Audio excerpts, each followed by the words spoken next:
Yes, people, how's it going? Welcome back to Lily White Lane. Brentford nil, Tottenham Hotspur nil. It does end goalless today at the Brentford Community Stadium. And look, I understand we're not fourth anymore. I understand now we're 2 points off Arsenal. But at the end of the day, I'll take that. And I know some Spurs fans might be really frustrated with what I've just said.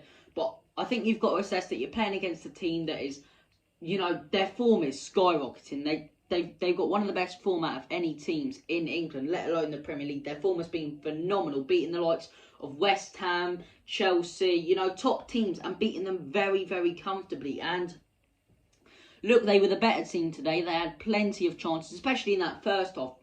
Thanks to a fantastic save from Hugo Lloris in that first half, it was kept goalless. And look, second half, I thought we were much, much better in the second half. I think if we play with that momentum like we did in the second half against other teams, I really think we can get a result against the Leicester or a team such as that if we play like we did in that second half. Because I think we dominated the ball, but what we lacked was that little bit of creativity, that final pass and putting away that chance. When we had a chance to shoot, just passing it. And look, it was a bit of a mental game, in all honesty. I was at the Wycombe game today. As I say, they're a local team to me, so I went to see Wycombe and Sheffield Wednesday, and I watched the first half on the bus back in the second half in the comfort of my own home. And I just couldn't believe how there was no real creativity coming from the midfield. But like I say, you've got to give credit to Brentford. They're a fantastic side at the minute. They should have scored today.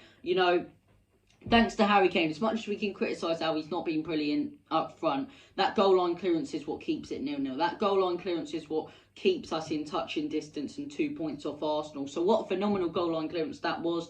Lloris with some fantastic saves.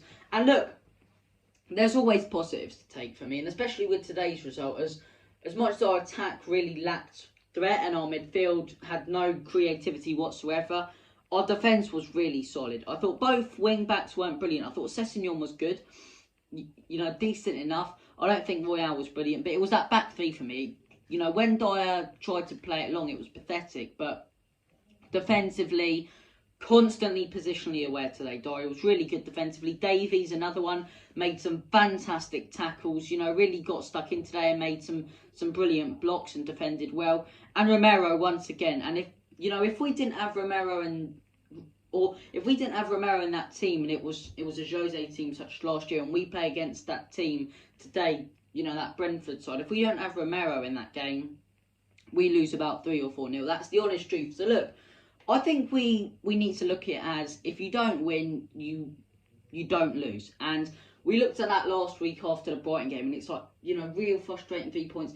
That we did lose to a real good side last weekend. But it was sort of like, okay, we've got to reassess it now. And if we don't think we're able to win the game, don't lose it. And that's what happened today. So for me, I wouldn't say it's 1 point gained, but I think it's harsh to say, okay, yeah, 2 points lost. Because I think a point against the team in the form that they are right now, with the playing style that they have right now, it's a decent enough result, and I will take it. Leicester next weekend. Leicester, I think we're going to get a lot more opportunities in that game. I think Brentford and Brighton, what they did very well was they nullified our midfield, flooding our midfield. Both teams were absolutely phenomenal. I don't think Leicester will bring that same intensity, and I'm sure Conte and the boys will really get working in the training ground for next weekend. But look, we'll have to wait and see what happens.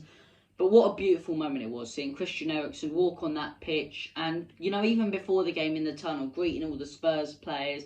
And, Dyer and Sonny, giving them all hugs and talking to them after the game. And, in the first half. And even though it was 0-0, you could see that smile on his face in that second half. And it's those sorts of joyous things that make you love football. But look, we'll see what happens with the season. None of this top four is over. None of this Spurs are bottlers. Another tough day at the office. Our attack really lacked threat today, but I think it's harsh to say 2 points dropped when you look at the form and the way that Brentford have comfortably beat top teams who are also in the top four. And I think if they played Arsenal next up, I reckon they beat them. But look, Arsenal with a farce earlier. Ronaldo takes that penalty and that handball gets given.